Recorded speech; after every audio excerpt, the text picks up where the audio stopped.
Төле би ауданы тарихы мен тағылымы тоғысқан, білім мен тәрбиеге ерекше мән беретін өңір. Осындай қасиетті мекендегі іргелі оқу ордаларының тыныс тіршілігін таныстыруды мақсат еткен білім айнасы хабарының келесі шығарылымы Төле би ауданындағы номері 8 колледжге арналады.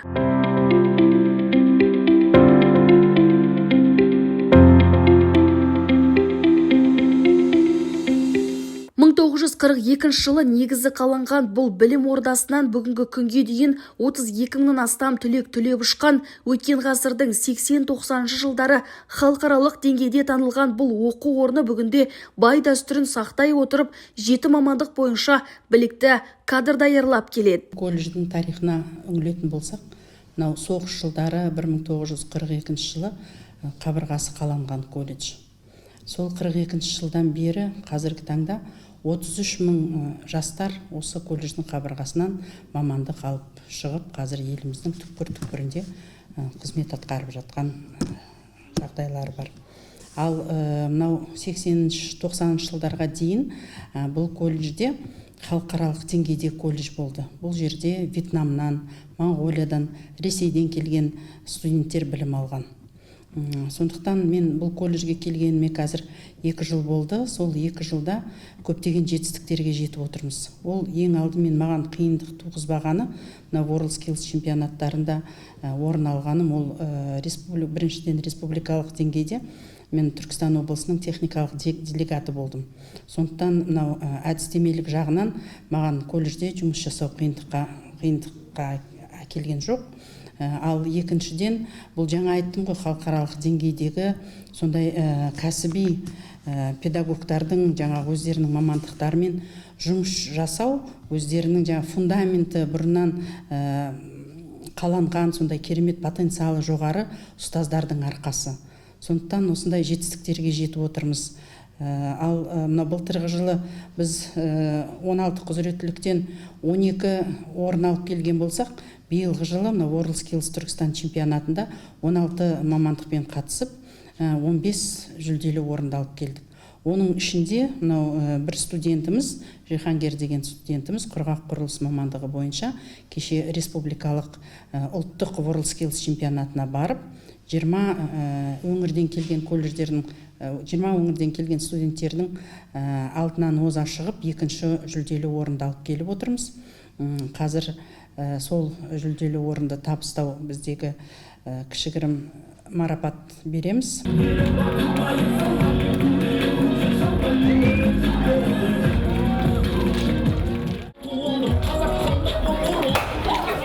Колледжде 7 мамандық бойынша білім беріп отырмыз. Оның ішіндегі жаңағы автокөлік мамандықтарын жөндеу, құрылыс саласы бойынша, дәнекерлеу ісі бойынша, тігіншілер, аспаздар, кондитерлер және биылғы жылы 2 IT құзыреттілігіне, 2 IT мамандығына лицензия алып отырмыз.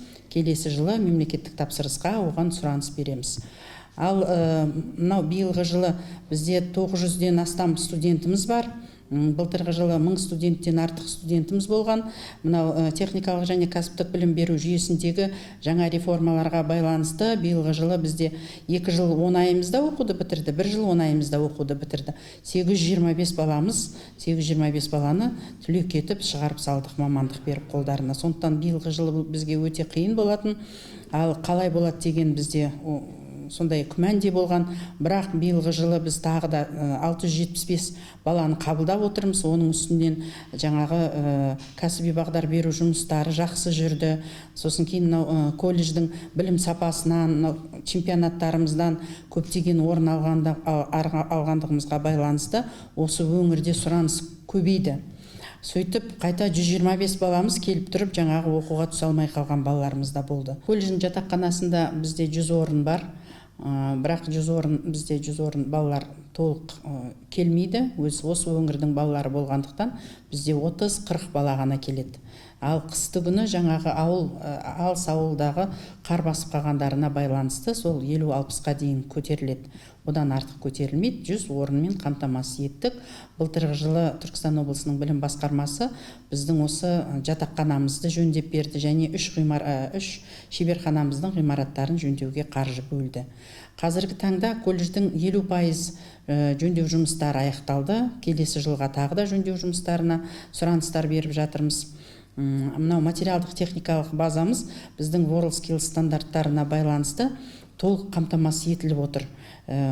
Ол біз қазір көрсетеміз, мынау шеберханаларымыздың барлықтары, әсіресе тігін шеберханасы, аспаз шеберханалары, дәнекерлеу ісі, электромонтаждау жұмыстары бойынша шеберханаларымыздың барлығы жаңа материалдық техникалық базамен жаңартылды.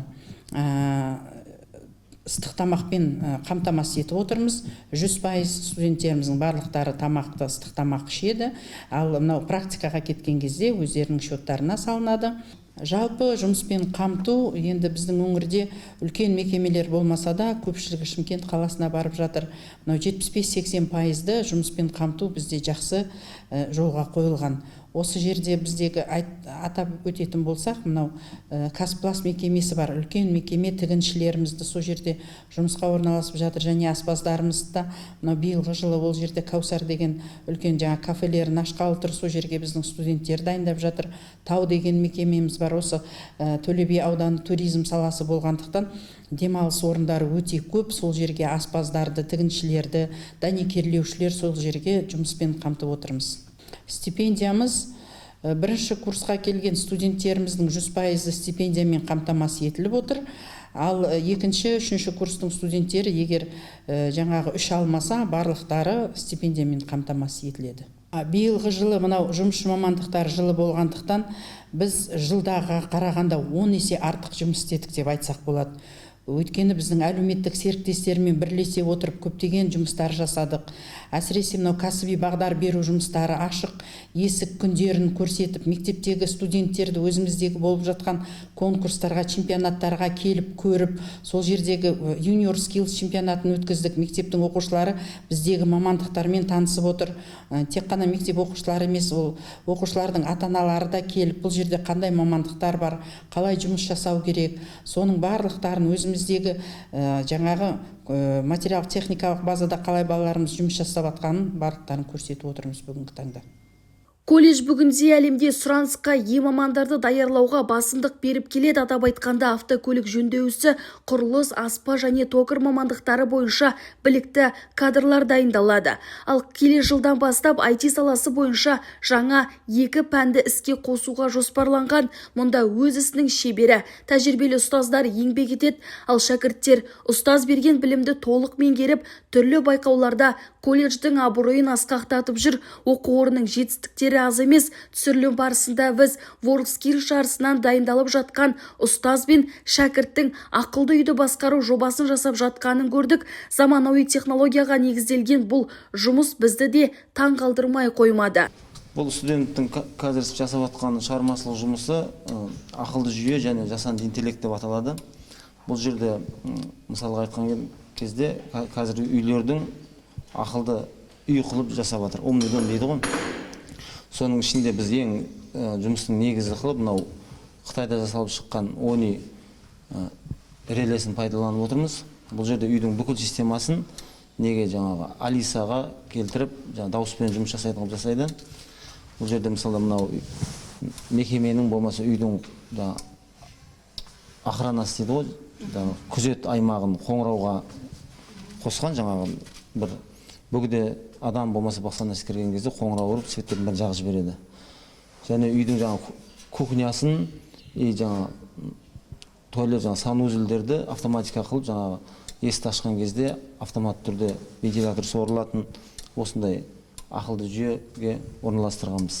Сол жұмысты бала қазір жасап бітірді. Бұның ішінде біз ақылды жүйе қылып жасағанбыз. Бұның ішінде 2 реле мына жерде тұрған Т-15 жаңа Oni релесі. Бұл қазіргі WorldSkills жарыстарында кеңінен пайдаланады. Содан біз өзгертулер енгізіп, умный дом ақылды үйді құрастырып шығып отырмыз.